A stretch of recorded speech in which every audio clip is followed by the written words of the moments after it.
Hello and welcome to Easy Projects. So today I'll be building another computer. I'm running out of storage space, and instead of just buying some new hard disks and put them into my desktop computer, I decided to build a file server instead.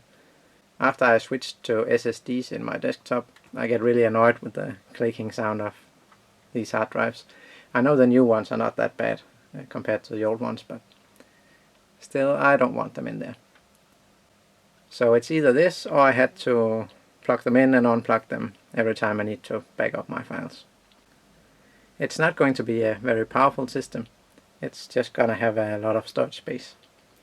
It will be running an i3 4170 processor, and we'll put that into an MSI H97M-E35 motherboard with all its military components. That's not really why I got it though. I need a RAID controller for the hard disks, and this was one of the cheapest I could get that had enough SATA ports and had the controller. I originally ordered a Gigabyte motherboard, but I had been waiting for that 8 days now, and I didn't hear anything from the supplier, so I cancelled that order and I went to a somewhat local PC supplier and got this one, which they had in stock. So the RAID controller will be needed for these 3 TB Western Digital Red NAS drives. I'll be running these in RAID 5, so meaning that if any one of the drives fail, then I can still recover the data from the other 2. It also means, despite having 9 TB of storage space, we only get 6 available. The rest will be for the backups. The good thing about RAID is you don't have to really think about it. I still recommend you even back up your RAID drives, of course, to another hard drive, because if your power supply fails with a high voltage spike or something like that, it could happen. Then it could take out all your hard drives. Or your computer could get stolen or burn or whatever. You could still lose your files even though they are backed up locally.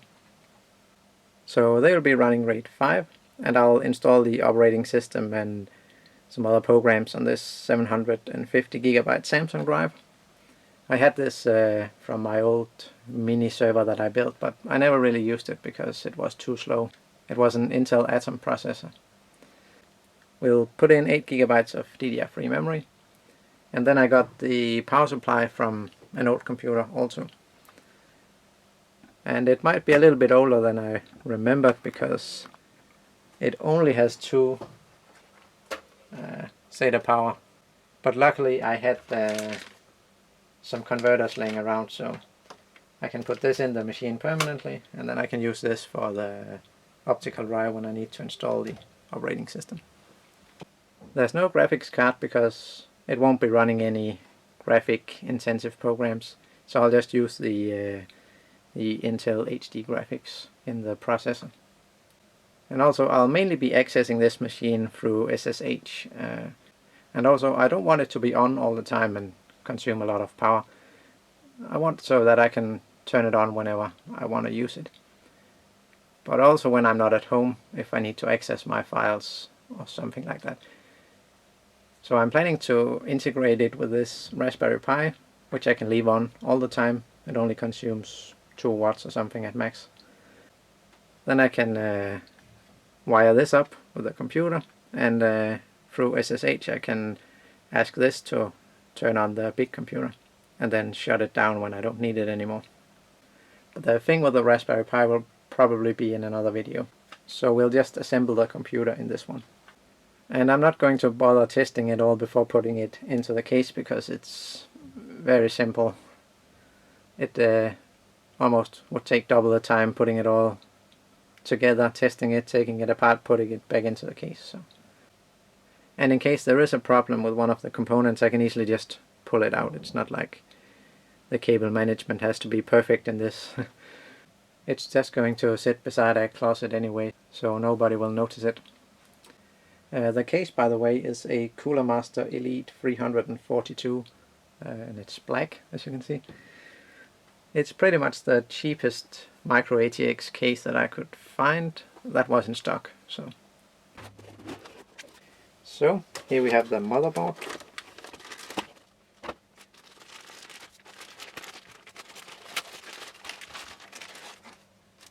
Now Now my bench here is anti-static, but if you don't have that, do as all the other techies say, use the motherboard box with the anti-static bag.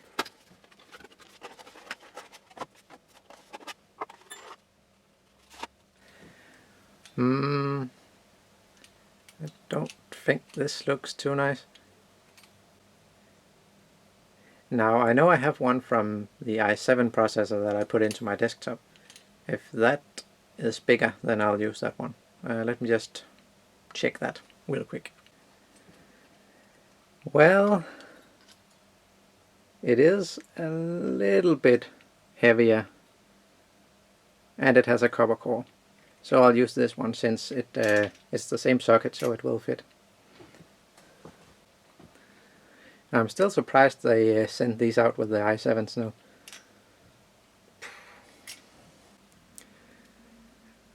We have an arrow on the processor here, and there's also one on the cover for the socket.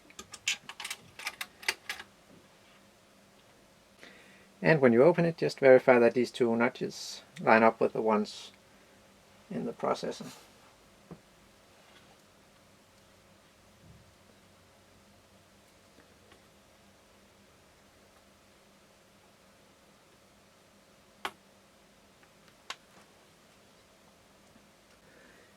And there is space for your fingers in these two ends here. So just make sure it's all seated, then you can just pop out the cap and shut the lid down here. We have the CPU fan connector here, so I'll just put the heatsink like this.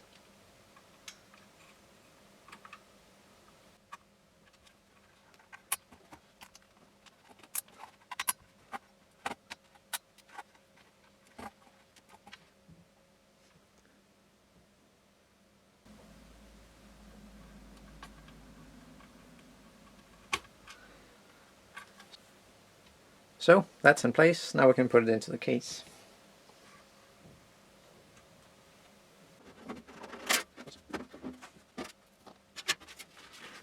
Oh, you even get a piece of cheap toilet paper, or whatever it is.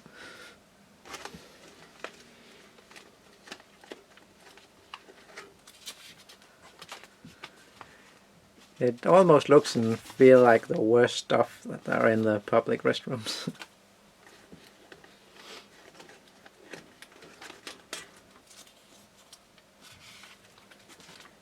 They really only needed to print the 40 grit on the back.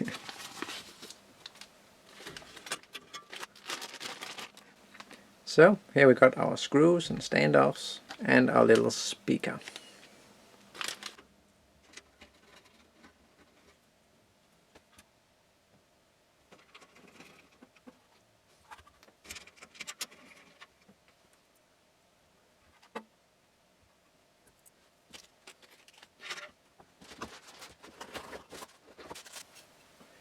So we'll pop in the I/O shield.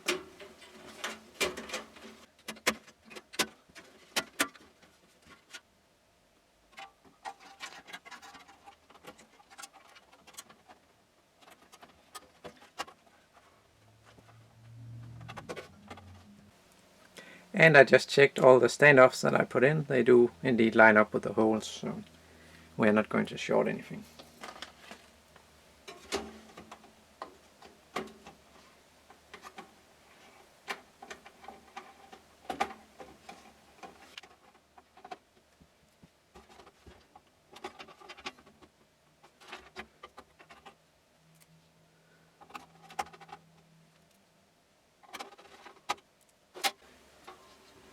So the front USB is this one. They kindly labeled that, but and we also have the HD audio.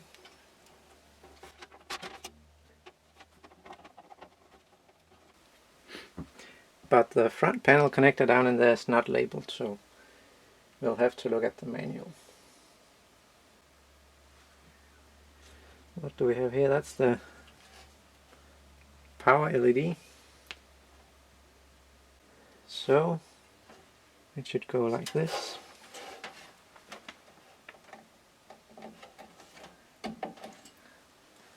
According to the manual.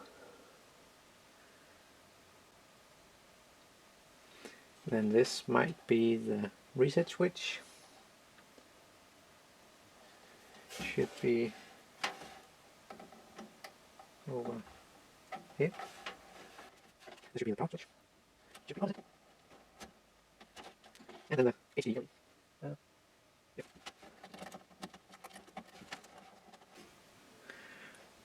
What I don't really like with these micro ATX boards is that there's no support on this side. All the standoffs are in here.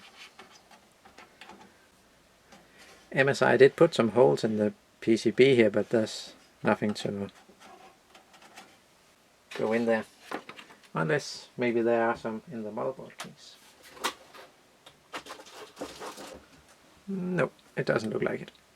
Sometimes I've seen you get these plastic standoffs that you can put in with a clip from the back so it can rest against the metal of the case, but well, they made the holes, but there's nothing to put in there. Oops, I might as well just fix this.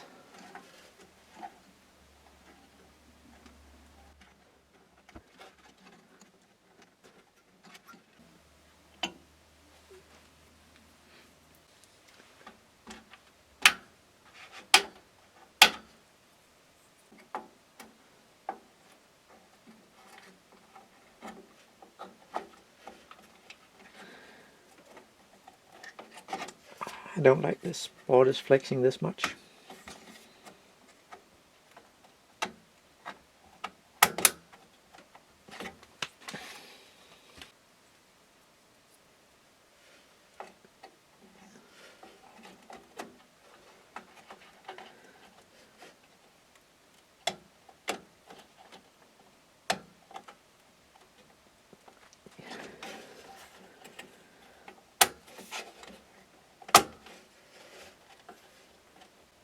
I just pulled the panel off the other side so we can get the hard drives installed.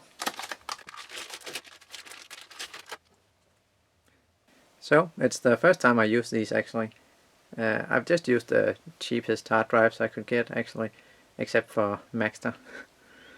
But Seagate and Samsung and stuff like that. And I've never had a single hard drive failure, but a file server I might as well just spend a little bit more. It's still not the best, but it should be better than the absolute cheapest crap you can get.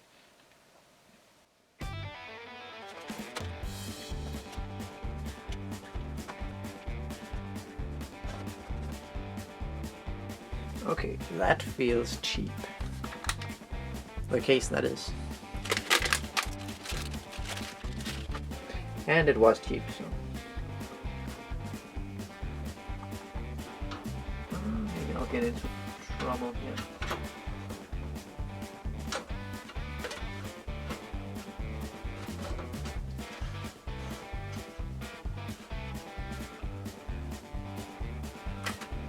I'll put the last one in the bottom.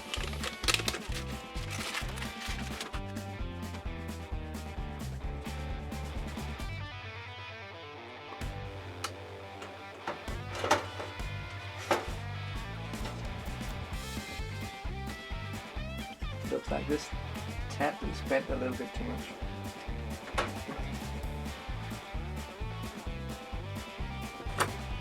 At least the holes still line up.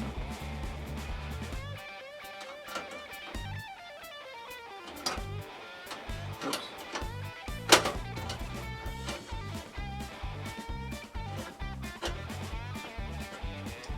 I think I fixed it too much.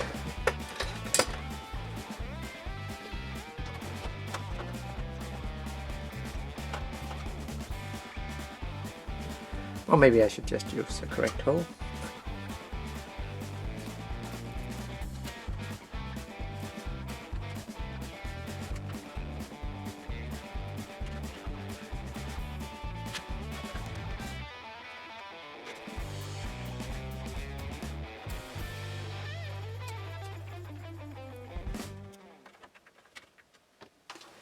So now for the power supply.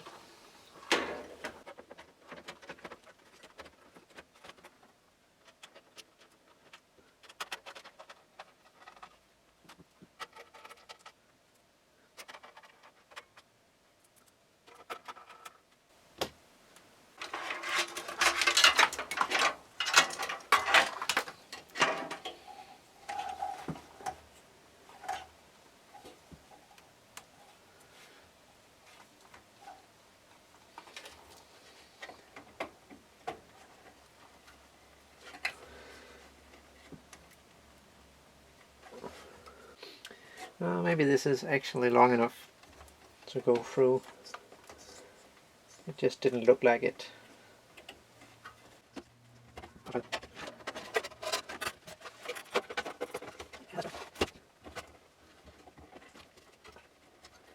Unfortunately, this one can't get through anywhere, so I'll just have to plug it in and maybe tie it down later. So I got 2 strings of connectors and there's only one SATA power on each. I'll let one string go to the Western Digitals and then the other will take the Samsung drive and the optical drive. Maybe I'll just leave the optical drive in this machine actually. I might do that. So I just realized something stupid. There's nowhere in the middle here to pass a cable down here because this goes all the way to the back panel. So I'll have to take this cable to the other side. These I can get around the back and then down here. So I'll do that.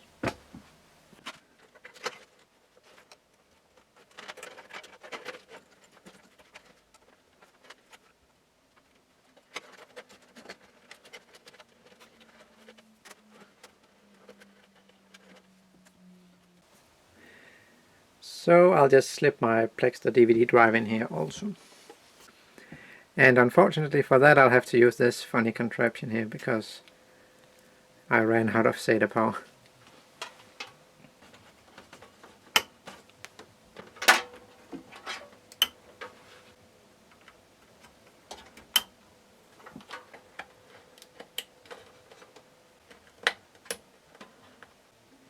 So why on earth did they rotate the bottom SATA slots the other way? Apparently they did for some reason. Well, it's not the world's cleanest build, but taking into account that the case doesn't really allow for cable management and it's a non-modular power supply, I think it turned out not so terrible actually. The worst thing is that nobody's going to see it anyway, because it will be covered up on both sides, but I would like it to look decent anyway, so. Now we just have to put the covers on, and just need to plug in that fan. I forgot that, but then we're done. And it doesn't even look too bad with the optical drive in there. So, let's see what happens.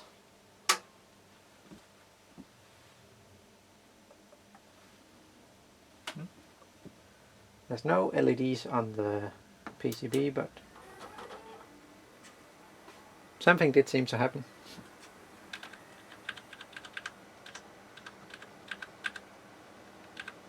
And the CPU heatsink is also spinning. Oops, it's F1.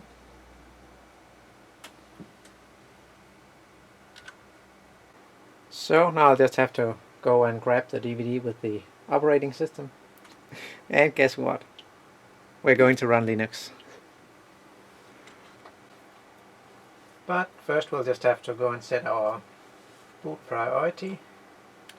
Is that settings? Yeah, boot. And we have a shitload of things here. So boot option 1, we want that to be the Plextor.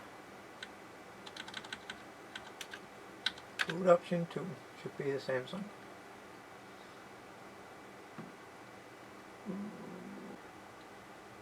I wonder which one it is. Maybe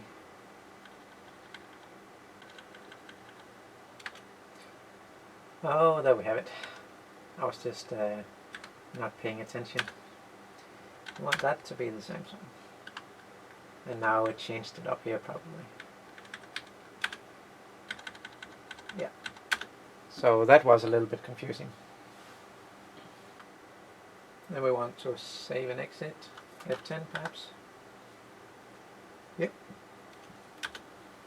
And the RAID controller is probably not in the BIOS. They're usually not. I saw something with F11 before. Yeah, no, not that. That was the boot. Okay, I found it.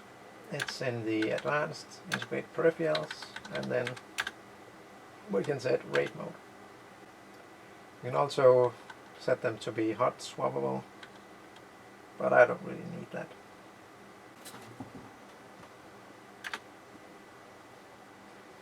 So maybe now it will give us the option. Yep. Oops, I was too slow. So we'll create a RAID volume. We'll call this WD. We'll pick RAID 5, select disks, that one. Oh, you select with space. Gotta read the manual.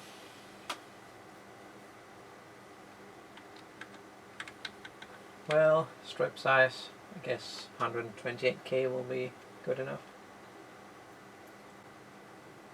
The default volume indicates the maximum. Okay. All data will be lost. Hopefully there's none there. So that should be it. So I'll be using Linux, as I said. I have an installation of Fedora Server on the hard disk right now, but I want something with a GUI, so I'm installing Ubuntu. And I guess the main reason, because it's free. So there's nothing too terribly exciting about installing Linux, so I'll just skip this part, and I'm sure you can find somewhere on the internet if you're interested in that. So I got the Ubuntu installed, but I had to remove the RAID drives while I did that, else it could not install the bootloader. I also ran into problems when I tried to create a partition on the RAID 5 drives, so I went and searched a little on Google about that, and I came across a very interesting article saying that once you get up to actually not so large arrays, like mine 6 gigabytes, then there's actually a 50% chance of a non-recoverable read error to occur, and that would ruin the whole array and all your data would be lost. So apparently it's not advisable to use RAID 5 anymore.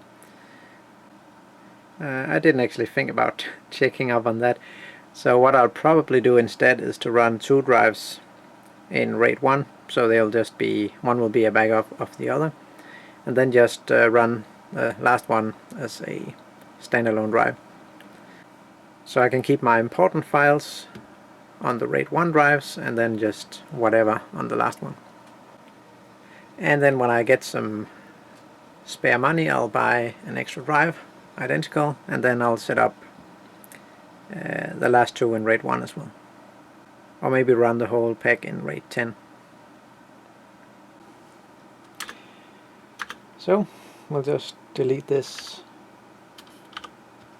RAID volume again, create a new one. We'll name it WD, just RAID 1 this time.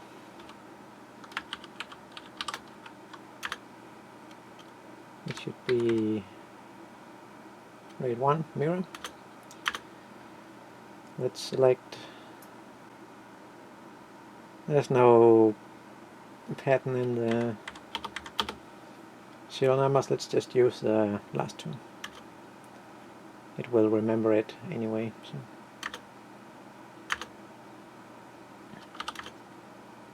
Oops. So I'm not having a good day. It seems like the onboard RAID controller is only supported by Windows and not Linux. I searched Google and found a lot of similar cases where the conclusion basically was that generally all the cheap onboard RAID controllers are not supported by Linux, and they are not any faster than the software RAID that you can use in Linux anyway. I have no experience with that myself, but that's what I could read on several different pages that I found on Google. So I think I'll have to research that a little bit more. Right now I don't really have any idea, but it might be that I end up using the software RAID. It should be fairly easy to configure according to what I could find on the internet. So we'll probably take that in the video where we also connect the Raspberry Pi. This really came as a surprise to me, because setting up RAID in Windows is just as easy as scratching your butt. So anyway, I hope you liked the video. If you did, please give it the thumbs up, and thanks for watching the video. Also, if you know something that I don't, you're welcome to post your comments down below. So, see ya.